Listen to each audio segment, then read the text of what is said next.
Hey, you guys, welcome to another episode of the Fulfilled and Fit podcast. Today we have another inspiring people interview series, and I am so excited to have my dear friend Libby Sellers as the guest. Libby, why don't you go ahead and introduce yourself for those of you, for those who are listening that don't know you yet. Okay, so hi, my name is Libby Sellers. I am a senior at Penn State in State College, Pennsylvania, and I am very much into health and fitness. I'm a Beachbody coach like Jessie here, and I like to kind of combine the faith and fitness aspect of it, so Fulfilled and Fit is just a perfect platform for me to share, so I'm excited. Love it. Awesome. And I'm so excited to have you on today. I know before we started recording, I told Libby, with this podcast, obviously our goal is to really just cultivate this community where women feel open to share about their faith, learn from others. I'm still developing my faith, and that's partially why I, created this podcast, was so I could connect with others. And selfishly, I wanted to grow in my faith, and so I know that I can't be alone in this. And I'm so excited because Libby is here just to talk about the simple fact of having faith. And Libby is somebody that when I think of her, I think of a Christian woman who is living out her life in such a way that makes me want to develop my faith more. So that's why I knew I had to have her on the podcast. So Libby, why don't you tell us a little bit about your faith? Like, is it something that you've always had? Did you grow up, in a strong Christian household? Is it something you developed later in life? Like, tell us a little bit about that. Okay,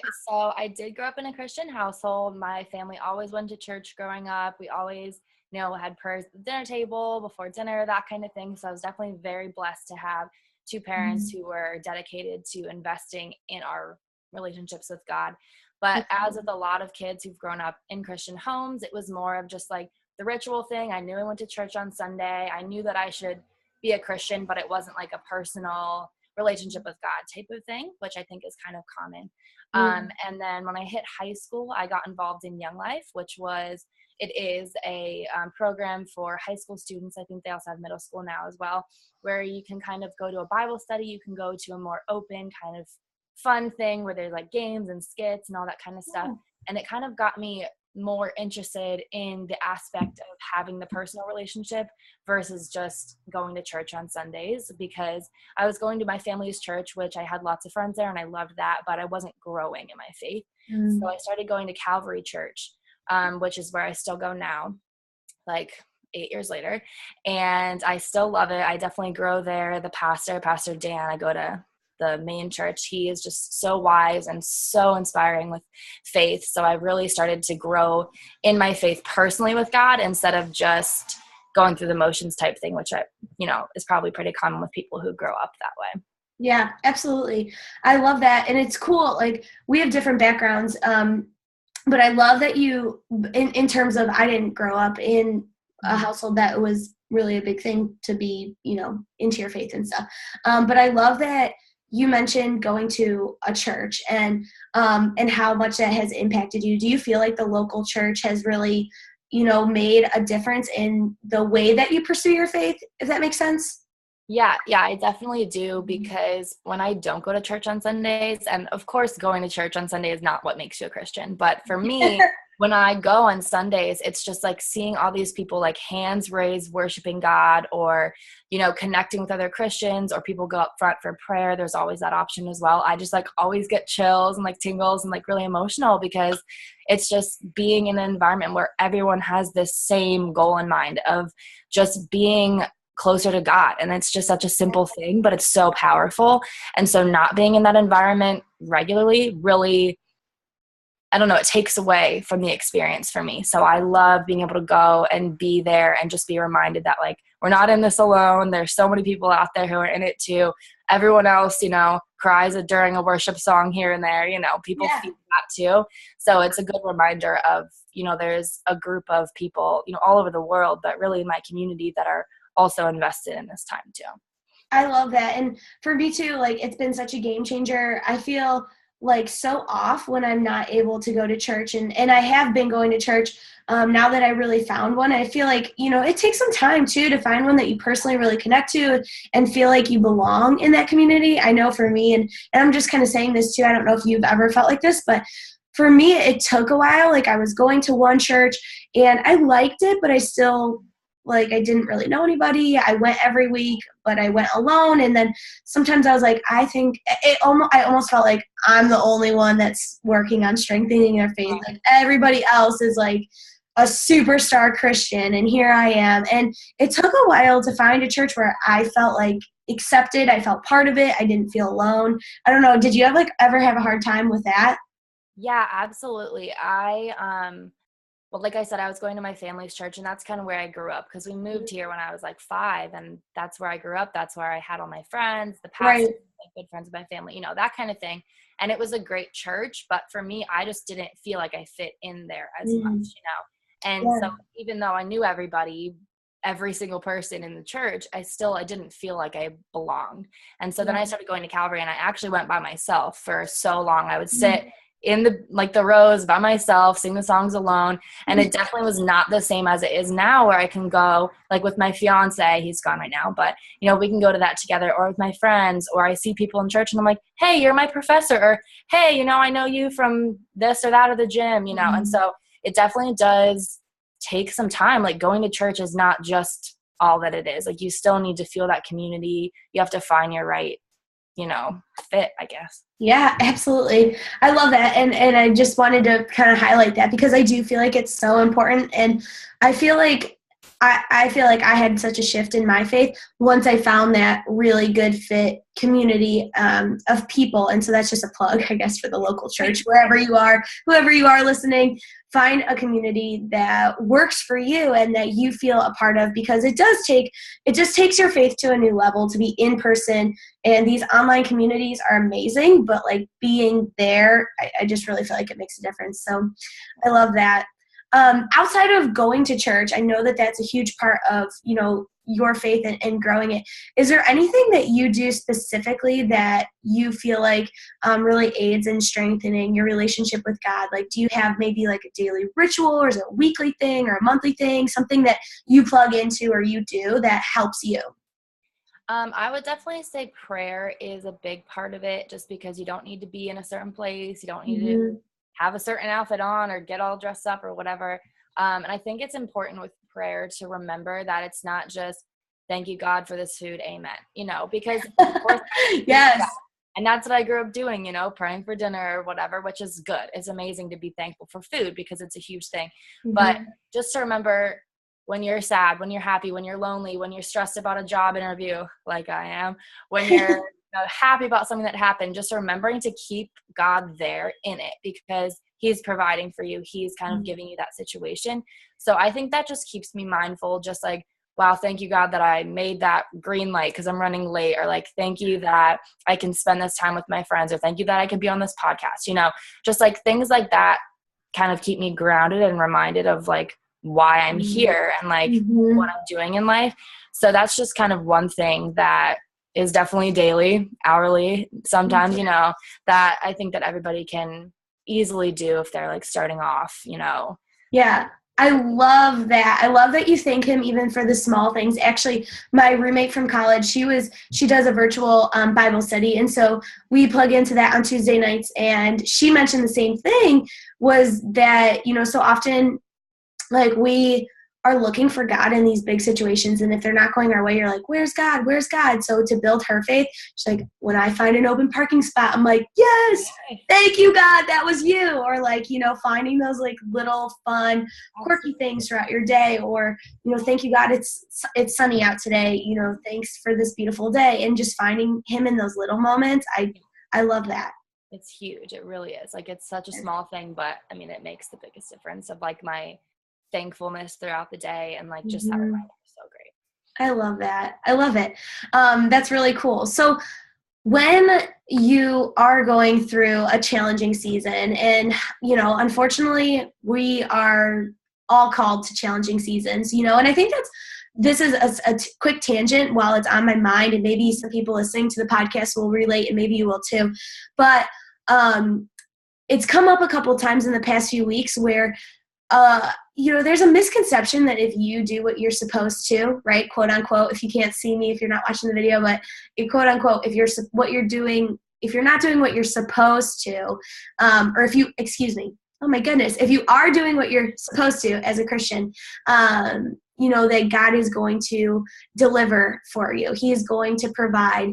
And the truth is that we are called to tough times. Like we are told, it is said in the Bible, like you will come across challenging seasons. You will be tested, and that it will produce good things. But, you know, we're told that. And so when those challenging times come, what do you do during those? Is there something you turn to? Is there a verse that you cling to? Like, what do you do when you're going through a challenging season? Yeah. So I'm going through kind of the process of it right now, just because I'm graduating in May, which is quickly approaching. Yeah. I'm engaged, so planning a wedding, and I'm probably moving to South Carolina like right after graduation. So it's a lot of stressful, good, but, you know, stressful things, finding a job, finding housing, you know, all that kind of stuff.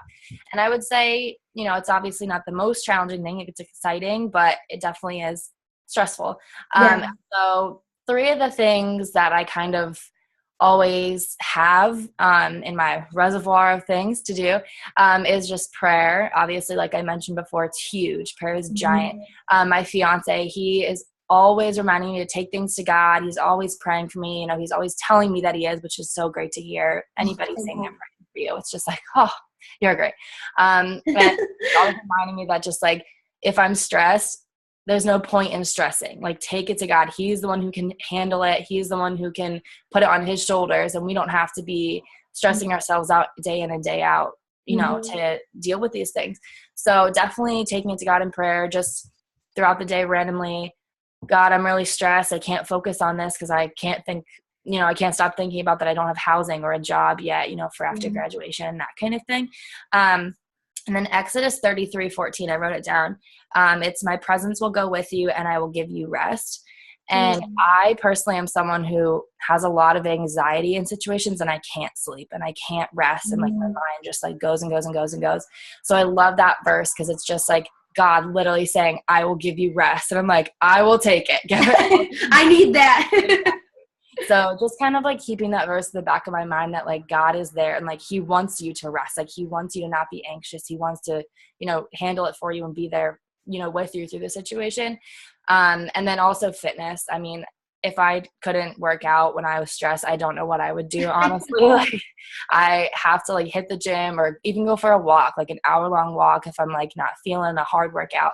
But definitely just pumping those endorphins and getting my sweat on is so huge to just clear my head and, you know, not be as anxious. So yeah, I love that. I agree with all of the above. For sure, obviously the fitness thing is like how I deal with stress as well, but it is so hard, I feel like, to remind yourself to give it to God, because as women too, like we want to control things. We want to be able to, you know, fix it all and control it all and have it all managed. And sometimes we just need to turn it over. So I love that you remind yourself of that, and that also you have a partner who reminds you of that. And I know that, you know, this wasn't something that originally we had planned to talk about, but how much of an impact has that had on you? Like to have Austin, to have a fiance who is, you know, faith-filled and who does lead you in that way. Like how has that impacted you? Definitely a ton. I can't even explain the difference that it makes, because I've had boyfriends before Austin and they were amazing people, but they never had that strong lead me to God aspect about them. And I didn't even know that I needed that, you know. And then at Austin, and immediately, like one of the first things we talked about was that we both like stalked each other's Facebooks, and we were like, oh, I see you're Baptist Christian. Like, what does that mean? And we had a whole like hour and a half long conversation about it. And just right from that moment, I was like, this is something that I need. And he is literally a daily reminder, like not exaggerating, like every single day he's always saying, please pray for me for this, or I'll be praying for you for that, or God has it in control, or you have to remember this, you know, just all the things that I didn't know that I needed, but I'm so grateful that I have them, because having friends around you who lead you towards God is amazing, and that's also such a blessing. But knowing that you're going to spend the rest of your life with someone who's going to continue to push you, continue to want that for himself as well, not just for you, and then want to have God at the head of your relationship is just something that is so precious and so amazing. Like it pushes me every day to be better and to keep God in our relationship. So it's amazing. That is that everybody on social media is goals. Okay. That's the actual definition of goals. No, but in all seriousness, like, I love that. If it was just us two and we weren't recording, I probably would have just gotten choked up because I'm like this helpless, hopeless romantic about it all. But I love that. I think it's really cool. And I think that is something that, that people don't really talk about enough. I mean, I know in my current state of singleness, like that is something I'm looking for. I want to be led to God. I want to be with somebody who is a leader in that way and who does value those things. And I feel like, we're at the age, and I especially am now that I'm a couple years out of college, like, that's something that's important for my future family and things like that. And I just think that that's really, really admirable that you guys keep God at the center of your relationship. And it's really cool because it's very evident. And I think it's really neat at how much it's impacted you, especially with how you said you didn't even know you needed it. And I just think that's very precious and amazing. Yeah. And it's so great to know that I'm not going to have to worry someday, like, well, my kids, like, do I get to teach them about God, or like, how do I go about that? Like, it's going to be like, he's saying we are teaching them about God. We'll be such a good team in that aspect. We'll be able to be strong instead of, some wavering here and there. So that's amazing too, to just think about our future family and just growing together in God, because it's going to be great. So. I love that. I absolutely love it. Love it. Love it.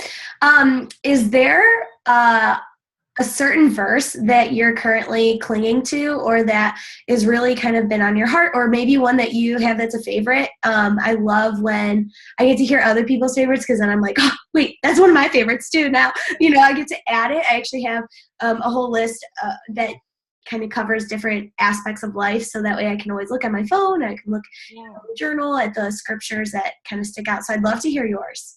Yeah, actually it's right here. Oh, love it. It is Psalm 46:10. It's be still and know that I am God. And I just had my friend Stacy do this. Shout out to Stacy. She's amazing. That is so pretty. I love it.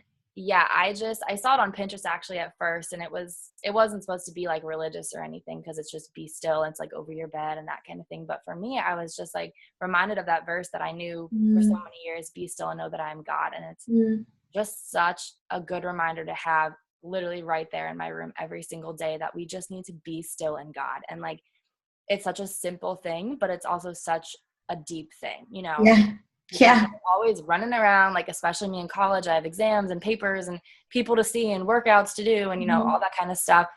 And it's so hard to sometimes to literally just sit and be like, I don't have to be watching This Is Us or, my Netflix thing, or like, I don't have to be watching YouTube videos or doing anything, like just being still.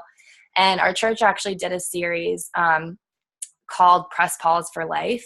And it was kind of talking about like being still and like press pause to pray, press pause to rest, press pause to play. And it was just saying like, we need to not be so go, go, go, go, go, go, go. And we need to literally just rest in God and have that like revival period and that, Sabbath period, whether it's on a Sunday or not. So yeah, be still and know that I am God is one that I've been definitely utilizing and keeping on my mind recently with all the chaos that's kind of unfolding as good chaos though, good chaos, but nonetheless busyness. So that's awesome. I love that. And I love that scripture too. Kind of moving on a little bit different. This podcast is really, as you know, all about highlighting ordinary people doing extraordinary things. And I really, truly do believe that God has gifted each of us with unique qualities, with unique talents, with different ideas. And so this is where you're allowed to boast. It's for the glory of God. So you're allowed to kind of share with us something that you feel like is a gift that you've been given from God, and maybe how you're using it. Okay, I don't like talking about myself, but I'll do it. I know. Don't we all? So I think something that is a gift that I almost went to college for, which was counseling. But I think God has definitely given me the gift of like having wisdom and being able to give solid advice and just kind of listen and be there for people. Like I've had so many crazy like God moments. Sorry, it's loud outside. Totally I've had fine. so many crazy God moments. Like one time I was on a catbus, which is the bus system that takes us on campus from where I park in the parking lot. And within a 20-minute span, I had this entire conversation with the woman next to me about how she wanted to commit suicide for such a long time. And she was in such a dark place and her son was doing this and she and her husband were having problems and just all these things just because I asked her how her day was going. And it was just like that ability to just talk to her and not be someone who was like, oh yeah, that's happened to me. Or, oh, well, like just having the peace of mind to just listen and give her advice, even though we weren't in the same situation at all. She was like 50 years old. I was 20 at the time. Like it wasn't anything similar, but I definitely was able to like talk about God and we prayed on the bus. Like it was the craziest moment ever. I mean, wow. It was amazing. But I've had so many moments like that, or day-to-day friends asking for advice, or, even with fitness, like just being kind of like a life coach overall. That's kind of like my goal. And I think it's so important to have those kinds of people in your life, because I know I have them too that are just so good. And they're the one person you want to go to just be like, what do I do? Or like, can you give me advice on this? And I definitely like, it's so awkward to like say that I'm that to some people, but I definitely think that it's such a gift that God's given me that I'm able to just invest in people and like share with them like about God, or just talk about like how to live a more positive life, or like how to have this kind of better mindset. I think that's really important. And I think there's definitely different venues that God's given me the opportunity to do that through. Like I was involved in Young Life in high school, like I said, so I was able to talk about that, and I can talk about it through fitness, and I can work out with people and also be having good relationships with them and like deeper talks and that kind of thing. So I definitely think that's one thing that I'm really grateful to have, is just like, that little bit of extra wisdom here and there, and just the ability to, have the desire as well, not just the ability to do it, but like have that desire to help people. And, that can be in the smallest things, the biggest things, but I definitely like the service that I want to give to people, and the gifts that God has given me is such a blessing. Like that combination is, I feel very lucky to have, so. It's amazing. I love that. I have nothing else to add to it because it's amazing. And I think that that's so cool. And I just want to encourage you to continue using it, because what a gift to have to really help people and lead them and be there for them, which life on earth comes down to, relationships. And so that's amazing. I love it. What are you currently most excited about that God is doing in your life? Like, let's celebrate him a little bit. What is going on that you're like, this is so cool? Probably the most stressful things in my life are also the most exciting right now. So like I said, planning a wedding, super, super exciting. We're getting married next June. What's the date? Do you have one? Okay. Cool. Yeah. Oh my gosh, that's so fun. We're really excited. Life got in the way a little bit, and it's going to be a little later than planned, but God's in it and it's fine and everything's going well. So super excited to be married, which is awesome. And then, just like having job interviews, applying for different fitness jobs, because I've always wanted to be in fitness. Well, not always, ever since my fitness journey started, that's what I wanted to do, is be like a life coach or a trainer or a group fitness instructor, in a gym and that kind of thing. So having these interviews and second interviews and third interviews with people has been really cool. And I'm just excited to see where God is going to let me use my talents, which is really exciting. And just moving to South Carolina. I've been a Southern girl at heart for so many years now, and I'm so excited to finally go there, and just be like with my fiance down there, because we've been apart for this whole semester. So it's going to be really awesome to not have to be apart anymore as well. So exciting things, stressful things, but all good. That's amazing. I love that. And he will align you exactly how you're supposed to. And I know you obviously have faith in that too. So that's really cool.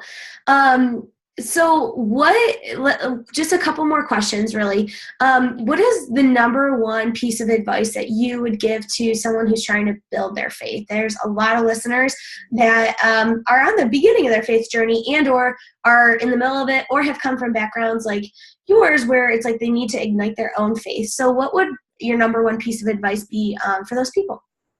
Yeah, I would probably just say, like, remember that, yes, God is great and wonderful and amazing and big, but also that your faith doesn't have to be giant, incredible, life-changing for the whole world.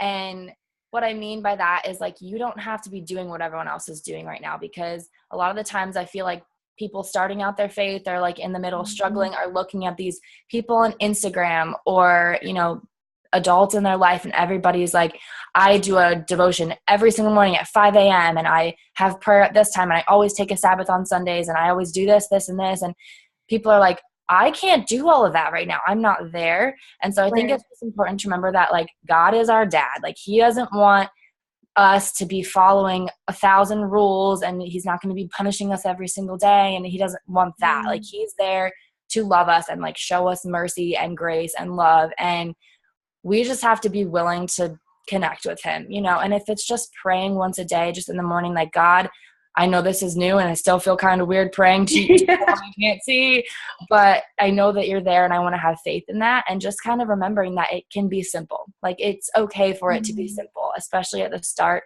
and if you want to start a devotion daily, that's amazing, but definitely don't get overwhelmed with all the things that you see people doing or saying, or, not everybody's gonna have a Bible verse canvas in their room. Like, it has to be simple and like personal to you. And if you don't make it personal to you, you're not gonna feel that connection anyways. So don't make your faith about what everyone else is doing. Do what feels, or like what you feel is getting you closer to God. And if that's praying twice a day and, reading a Bible verse every week, just something. Make sure you're keeping consistent with something, but make sure it's something that you want to be doing and you're not being overwhelmed by the hundreds of different things that other people are doing around you. Right. Oh my gosh, girl. Yes. Yes. That is awesome. I mean, so true.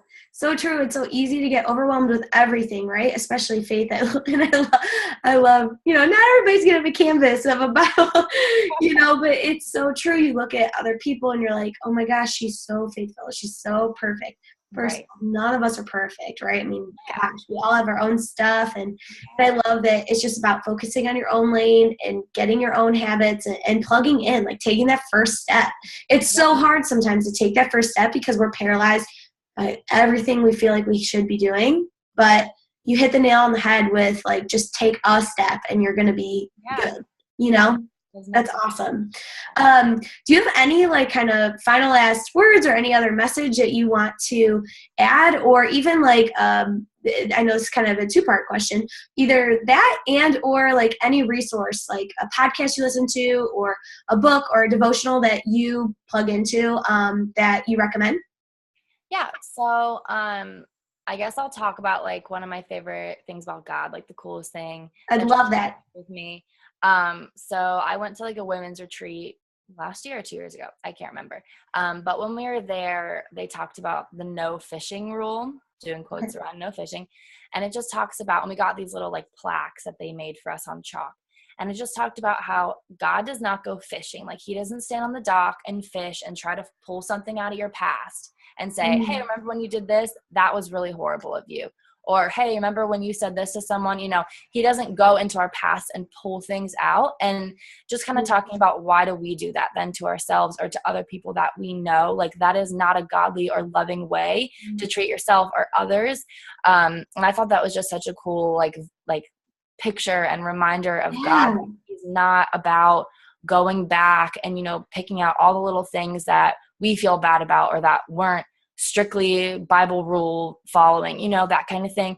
And so I think it's just important to remember that, like, it's just so much mercy and so much grace.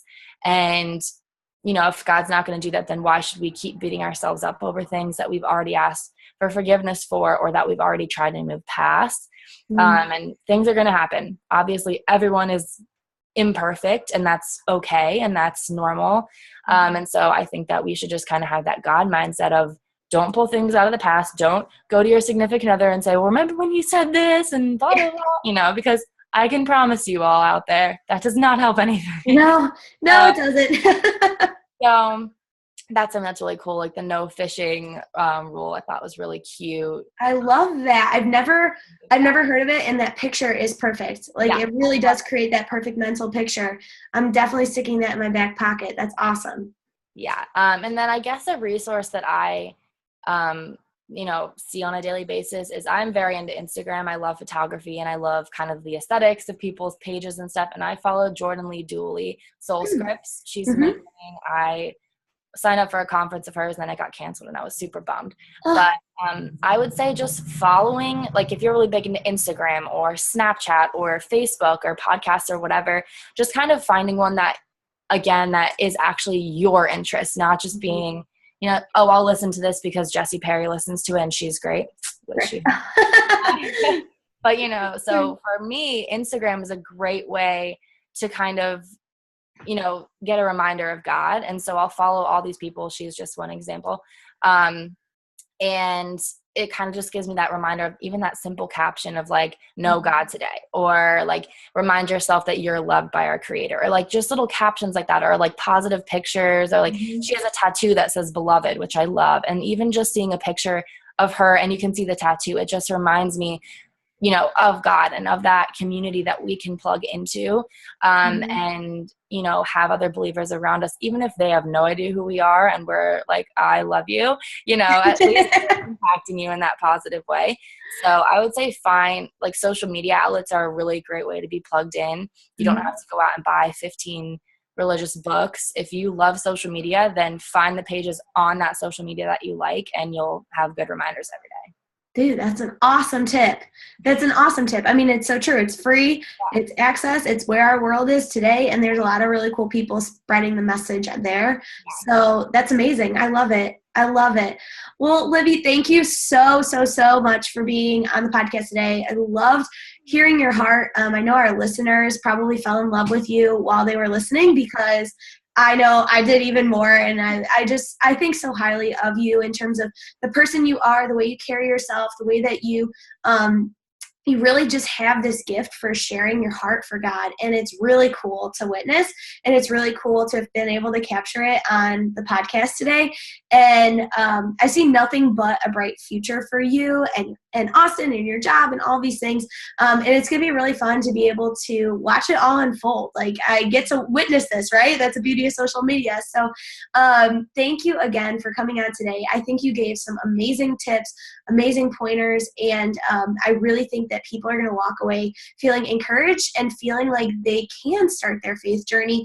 And they're going to be able to see how much it can affect them, just like it's affected you. So thank you again so much for being on the podcast today. Yeah. Talk to you later. Thanks, guys. Tune in for our episode that is coming up soon on the Fulfilled and Fit podcast interview series. Talk to you soon.